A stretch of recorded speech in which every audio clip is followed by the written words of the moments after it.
بسم اللہ الرحمن الرحیم۔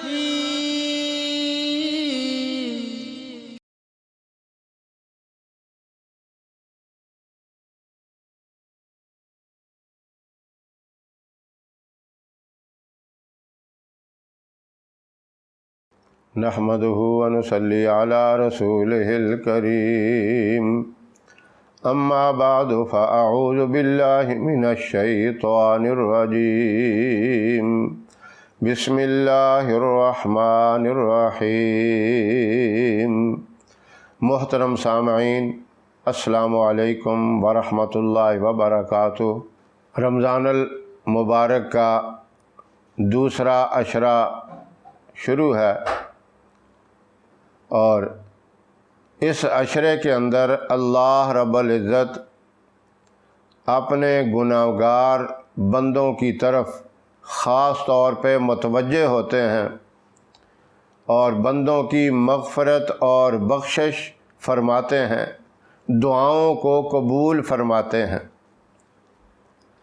ایک اہم بات میں آپ سے کرنا چاہتا ہوں، اکثر لوگ رزق کے بارے میں، کاروبار کے بارے میں بہت پریشان ہیں۔ یہ ایک سنہری موقع اللہ پاک نے ہمیں دے دیا، رزق کی خیر و برکت، رزق کی کشادگی کے لیے میں نے ایک وظیفہ پہلے بھی بتایا ہوا ہے، جسے آپ نے اپنی زندگی کا معمول بنانا ہے۔ وہ کیا ہے؟ آپ کو اچھی طرح یاد ہوگا، سبحان اللہ وبحمدہ سبحان اللہ العظیم استغفر اللہ۔ یہ فجر کی سنتوں اور فرضوں کے درمیان پڑھنا ہے، اور یہ پوری زندگی کا معمول بنانا ہے۔ اللہ کے فضل و کرم سے اس وظیفے کی برکت سے بہت سے لوگوں کو فائدہ ہوا۔ اس کی ایک تسبیح میں نے بتائی تھی کہ فجر کی سنتوں اور فرضوں کے درمیان پڑھنی ہے، یعنی 100 مرتبہ اس کو پڑھنا ہے۔ اب یہی وظیفہ رمضان المبارک کے دوسرے عشرے میں آپ سحری کے ٹائم، یعنی تہجد کے وقت، سحری کا کھانا کھانے سے پہلے بھی آپ اس کو 100 مرتبہ پڑھ سکتے ہیں۔ اور اس کا کیا فائدہ ہوگا؟ آپ سحری کے وقت تہجد کی نماز ادا کرنے کے بعد اس کو پڑھتے ہیں۔ اگر تہجد کی نماز جسے نصیب ہو جائے تو بڑی خوش قسمتی کی بات ہے، اگر کسی وجہ سے نہ پڑھ سکے تو تب بھی اس وظیفہ کو کر لے، 100 دفعہ اس کو پڑھ لیا جائے۔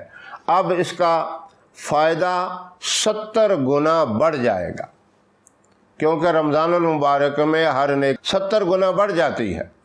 تو اس کا مطلب یہ ہے کہ جو آپ کو فضیلت اور جو عظمت ملنی ہے، جو رزق کے معاملے میں خیر و برکت آپ کو اللہ نے عطا کرنی ہے، وہ 70 گنا زیادہ عطا فرمائیں۔ تو اس لیے جن لوگوں نے اس وظیفے کو اپنا معمول بنایا ہوا ہے، وہ رمضان المبارک کے اس دوسرے عشرے میں بھی کریں، اور اگر وہ تیسرے عشرے میں بھی کرتے ہیں تو اور زیادہ فائدہ ہے، لیکن دوسرے عشرے میں تو لازمی کریں۔ یہ 10 دن میں ناغہ نہ ہونے دیں، پابندی سے آپ کریں گے تو آپ کو یقیناً فائدہ نظر آتا جائے گا۔ انہی 10 دنوں کے اندر آپ کو فائدہ نظر آئے گا۔ جو کاروبار کر رہے ہیں، آپ اس کے اندر واضح قسم کی ترقی اور کامیابی نظر آئے گی۔ اور اگر نہیں ہے کوئی کاروبار، اللہ اس کی برکت سے آپ کو باعزت روزگار عطا فرمائیں گے۔ یہ خاص طور پہ رزق کی خیر و برکت کے لیے ہے، اور بیماریوں اور پریشانیوں کو بھی دور کرنے کے لیے 2 فائدے ہیں اس کے۔ یہ مشہور ہے حدیث کے اندر، آپ صلی اللہ علیہ وسلم نے براہ راست ایک صحابی کو یہ وظیفہ بتایا اور فرمایا کہ ایسا عمل کرو جس کی برکت سے اللہ اپنی ساری مخلوق کو روزی عطا فرماتے ہیں۔ اور وہ عرض کرنے لگے، یا رسول اللہ مجھے جلدی بتائیں۔ تو آپ نے یہی بتایا کہ سبحان اللہ و بحمدہ سبحان اللہ العظیم استغفر اللہ۔ اس میں ایک بات اور بھی سمجھ لیں، یہ دو طرح سے حدیث میں آیا ہے، ایک تو جس طرح میں نے پڑھا یہ ہے، اور ایک دوسرا طریقہ اس میں 2 مرتبہ و بحمدہ کا لفظ آیا ہے۔ کئی لوگ پھر کال کر کے پوچھتے ہیں آپ نے یہ بتایا ہے اور و بحمدہ ہم نے جو پڑھا ہے کتابوں میں جو سنا ہے وہ 2 مرتبہ ہے۔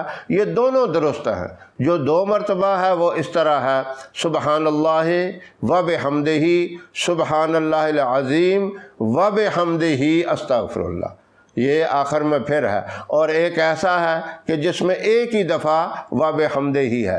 یہ دونوں طریقے ٹھیک ہیں، ان میں سے آپ جو بھی طریقہ اختیار کر لیں وہ صحیح ہے، درست ہے، دونوں حدیث میں موجود ہیں۔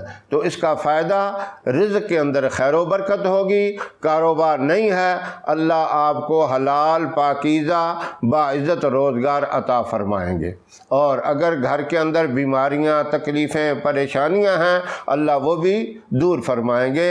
اس مبارک مہینے کے دوسرے عشرے میں تہجد کی نماز ادا کرنے کے بعد 100 دفعہ اسے پڑھ لیا کریں، انشاءاللہ اللہ اپنی رحمت سے آپ کی جائز حاجات کو پورا فرمائیں گے۔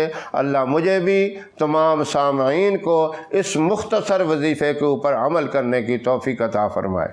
ہماری ویڈیو آپ کو پسند آئے اسے لائک کریں، شیئر کریں، ہمارے چینل کو سبسکرائب ضرور کریں، اور ساتھ والے بیل آئیکن بٹن کو ضرور دبائیں تاکہ ہماری آنے والی ویڈیوز کی اپڈیٹ آپ تک آسانی سے پہنچ سکیں۔ اللہ آپ کا حامی و ناصر رہے۔ انشاءاللہ ہم پھر کسی نئے وظیفے کے ساتھ آپ کی خدمت میں حاضر ہوں گے، تب تک کے لیے اجازت دیں۔ السلام علیکم ورحمۃ اللہ وبرکاتہ۔